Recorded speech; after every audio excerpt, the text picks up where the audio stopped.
आपके एमओटी की next class ले रहा हूँ। मॉलिक्यूलर ऑर्बिटल थ्योरी में मैंने आपको बताया था, ये एमओटी में मैंने आपको बताया था कि जो linear combination of atomic orbital है, यानी परमाणु कक्षक के रैखिक संयुग्मन से हमें पता है मॉलिक्यूलर ऑर्बिटल का निर्माण होता है, जिसमें आधे तो होते हैं बॉन्डिंग मॉलिक्यूलर ऑर्बिटल और आधे होते हैं एंटी बॉन्डिंग मॉलिक्यूलर ऑर्बिटल। अब हमें करना क्या है कि अब हमें वो मॉलिक्यूलर ऑर्बिटल डायग्राम देखने हैं जो हमने पिछली बार भी, जो यानी कि फर्स्ट ईयर में भी इनऑर्गेनिक केमिस्ट्री में देखा था। तो हमें सबसे पहले, जैसे मैंने कहा, मान लो 1s, जिसमें 1s और 1s ये दो एटॉमिक ऑर्बिटल कंबाइंड हुए, तो अब मॉलिक्यूलर ऑर्बिटल कितने बनेंगे? वो भी दो ही बनेंगे, एक बॉन्डिंग होगा और एक एंटी बॉन्डिंग मॉलिक्यूलर ऑर्बिटल होगा। तो हम कैसे कह रहे हैं कि वो किस प्रकार से होगा?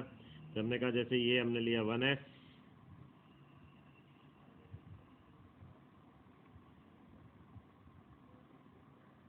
ये भी हुआ 1s, तो ये 1s, ये 1s हुआ। अब मॉलिक्यूलर ऑर्बिटल भी दो हो गए, ये एक और ये दो, ये नहीं हो गया बॉन्डिंग मॉलिक्यूलर ऑर्बिटल, और ये हो गया ABMO यानी एंटी बॉन्डिंग मॉलिक्यूलर ऑर्बिटल। अब मान लो हमने लिया ये H2 मॉलिक्यूल का एग्जाम्पल लिया, यानी H2 अणु हमने लिया। H2 अणु में हमें पता है क्या होता है, एक हाइड्रोजन पर क्या होता है, H पर, यानी कि 1H, यानी कि एक इधर भी हमने H परमाणु ले लिया, इधर भी H परमाणु ले लिया, तो H परमाणु से हमारा क्या बन गया, H2 अणु। अब H पर क्या होता है, 1s1 होता है, इस पर भी 1s1 होता है, तो यानी मैं कैसे लिखूंगा, 1s1, ये भी 1s1। तो अब ये इलेक्ट्रॉन मैंने आपको बताया था ऊर्जा के बढ़ते हुए क्रम में भरे जाते हैं, इसमें ये रहे, ये इसका इस तरह से इसको भरा गया, यानी फील्ड पहले बॉन्डिंग में आएंगे दो, अगर मान लो 3 होते तो वो फिर एंटी बॉन्डिंग में आता है। ये सब फर्स्ट ईयर में हम पढ़ चुके हैं, हमें थोड़ा सा बेसिक देखना है क्योंकि रिलेटेड क्वेश्चन इसमें भी आते हैं। तो अब इसमें एक चीज़ और निकालनी पड़ती है, वो होता है यहाँ पर बॉन्ड ऑर्डर। बॉन्ड ऑर्डर यानी बंध क्रम। बंध क्रम किसके बराबर होता है, वो होता है हाफ, और जो आपके इलेक्ट्रॉन किसके अंदर है, बीएमओ में इलेक्ट्रॉन है, यानी इलेक्ट्रॉन कहाँ पर, यानी इस तरह से लिख देंगे बीएमओ में इलेक्ट्रॉन और माइनस एबीएमओ में इलेक्ट्रॉन, एबीएमओ में इलेक्ट्रॉन। तो ये इस तरह से हमने इसको दिखा दिया। अब यहाँ हमने करा हाफ और ये कर दिया हमने 2 माइनस 0, क्योंकि बीएमओ में 2 है और इधर 0 हो गया, तो ये हमने कह दिया ये हमारे पास कितना हो गया, यानी 1। यानी अब एच एच के बीच में बंद क्रम क्या होगा, एच एच के बीच में यानी एक ही बॉन्ड ऑर्डर होगा, यानी एक ही बंद उपस्थित होगा। अब एक चीज़ तो हम इसमें ये देखते हैं, दूसरा हमको देखना पड़ता है इसमें बंद सामर्थ्य और बंद ऊर्जा। तीसरा हमको देखनी पड़ती है बंद दूरी, यानी कि बॉन्ड डिस्टेंस।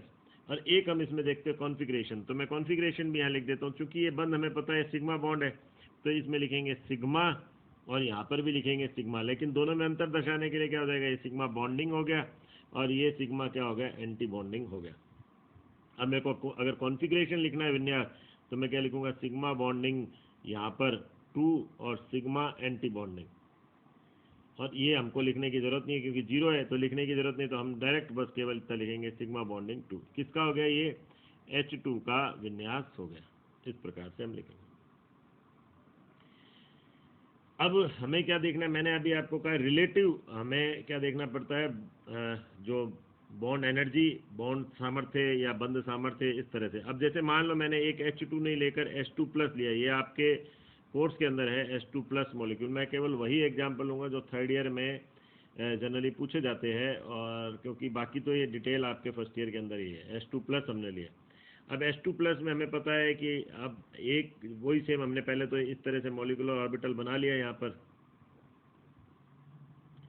ये हमने इस तरह से दिखाया, एक और ये एक, यानी 1s1 ये हाइड्रोजन ले लिया और यहाँ हमने ले लिया H प्लस, तो यहाँ 1s0 ही होगा, तो हमें बताने की ज़रूरत नहीं है, भले चाहे तो हम 1s0 लिख सकते हैं। अब इसमें हम कैसे करेंगे, इलेक्ट्रॉन कहाँ पर आएगा, एक इसके अंदर आएगा, एक इसके अंदर आएगा और यहाँ वाला क्या हो जाएगा, आपका खाली हो जाएगा। तो अब ऐसी स्थिति में हमारे पास H2 प्लस के लिए पहले तो कॉन्फ़िगरेशन क्या हो गया, ये सिग्मा हमें पता ही है, सिग्मा बॉन्डिंग, और ये हमारे पता है ये सिग्मा एंटी बॉन्डिंग है, और ये H2 प्लस मॉलिक्यूल हमारे पास बना है, हाइड्रोजन मॉलिक्यूलर आयन बना है। अब इसका इलेक्ट्रॉनिक कॉन्फ़िगरेशन क्या होगा, तो हम कहेंगे सिग्मा बॉन्डिंग, और ये यहाँ पर आ जाएगा आपके 1, सिग्मा बॉन्डिंग 1।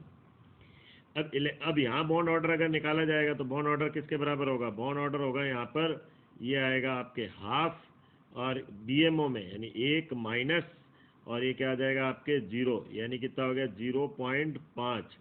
तो हमें पता है कि बॉन्ड ऑर्डर बढ़ने के साथ, यानी कि जैसे जैसे बॉन्ड ऑर्डर बढ़ाएंगे वैसे वैसे बॉन्ड की एनर्जी एवं बंध की सामर्थ्य, बॉन्ड स्ट्रेंथ, बॉन्ड की ऊर्जा और बंध की सामर्थ्य में वृद्धि होती है।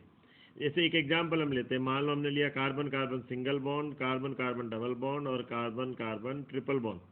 तो हमें पता है यहाँ से यहाँ जाने पर क्या होता है, बंध क्रम यानी कि बॉन्ड ऑर्डर बढ़ रहा है। बॉन्ड ऑर्डर कितना है, यहाँ पर 1 है, यहाँ 2 है और यहाँ पर 3 है। तो बंध क्रम बढ़ रहा है, इसलिए बंध ऊर्जा भी बढ़ रही है और बंध सामर्थ्य भी बढ़ रही है। लेकिन बंध दूरी क्या हो रही है, ऐसी स्थिति में बंध दूरी कम हो रही है। तो ये बंध दूरी कम हो रही है। तो इसी प्रकार हमने कहा बॉन्ड ऑर्डर बढ़ने पर बॉन्ड एनर्जी, बॉन्ड स्ट्रेंथ बढ़ जाती है, और साथ में क्या जाता है, बंध दूरी यानी बॉन्ड लेंथ जो है वो क्या होगी, घट जाएगी। तो अगर हमसे ये पूछा जाए H2 और H2 प्लस में अंतर पूछा जाए, यानी H2 से H2 प्लस में हमें देखा जाए, तो हम देख रहे हैं यहाँ से यहाँ जाने पर बॉन्ड ऑर्डर क्या हो रहा है, आपका घट रहा है। तो बॉन्ड ऑर्डर घटने पर हमने कहा बॉन्ड एनर्जी भी क्या हो जाएगी, bond energy and bond strength भी क्या हो जाएगी, घट जाएगी, क्योंकि बॉन्ड ऑर्डर बढ़ने पर ये बढ़ते हैं और ये इन्वर्सली प्रोपोर्शनल है बॉन्ड लेंथ के। इसका मतलब बॉन्ड लेंथ क्या हो जाएगी, आपके बढ़ जाएगी।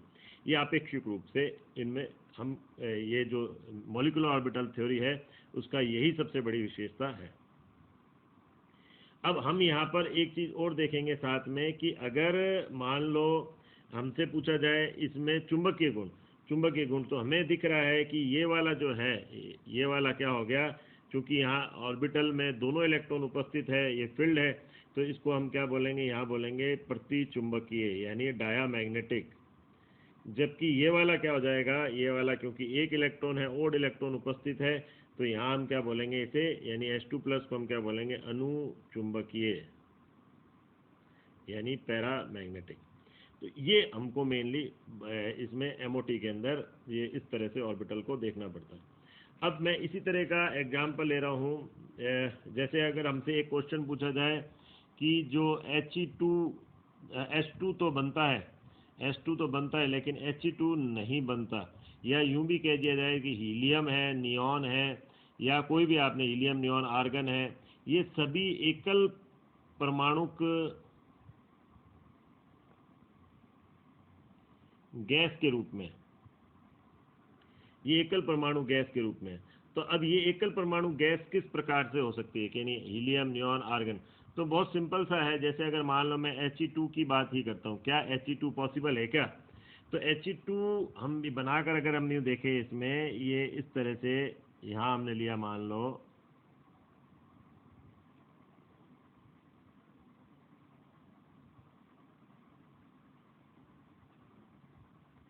ये हीलियम हमने लिया, यहाँ पर भी हमने हीलियम लिया, और यहाँ हमने करा हाइड्रोजन हीलियम, यानी 1s2 हो गया ये, और यहाँ पर भी ये 1s2 हो गया, ये रहा।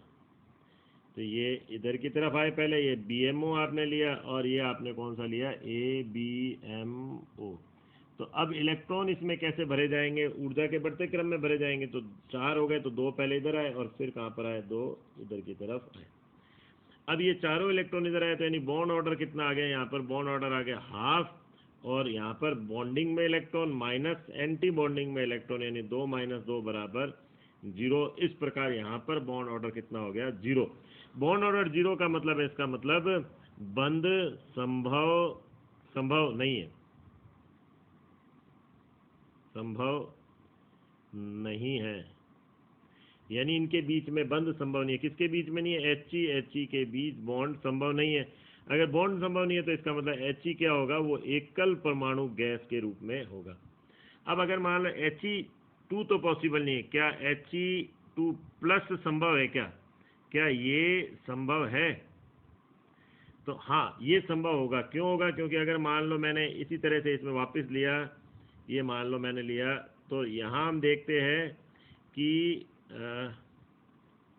ये हमने लिया इस प्रकार से। अब 2 इलेक्ट्रॉन हमने कहा ये He है और ये हीलियम है, यदि ये हीलियम मान लो हमने प्लस करा तो यहाँ हमको 1 इलेक्ट्रॉन लेना पड़ेगा। और ये हमने कह दिया कौन सा BMO, और ये हमने कौन सा कह दिया ABMO। तो दोनों इलेक्ट्रॉन कहाँ पर आ गए, इधर 3 इलेक्ट्रॉन है, एक ऊपर की तरफ। तो हाफ, यानी अब वही बॉन्ड ऑर्डर हमने निकाला, तो बॉन्ड ऑर्डर कितना हो जाएगा, हाफ 2 माइनस 1, यानी 1 आ गया, ये 1/2 हो गया, यानी 0.5।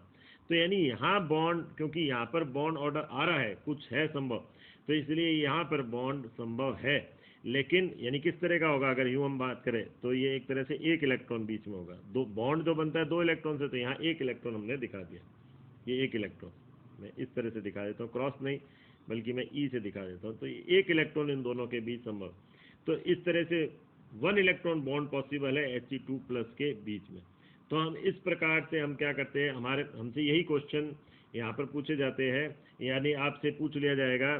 जैसे आपको H2 का मैंने बता दिया, अब मान लो आपसे कह दिया जाए हाइड्रोजन, हीलियम, लिथियम, अब आपसे कह दिया जाए मान लो Li2 कर देते हैं हम। तो Li2 के लिए आप बनाओ मॉलिक्यूलर ऑर्बिटल डायग्राम।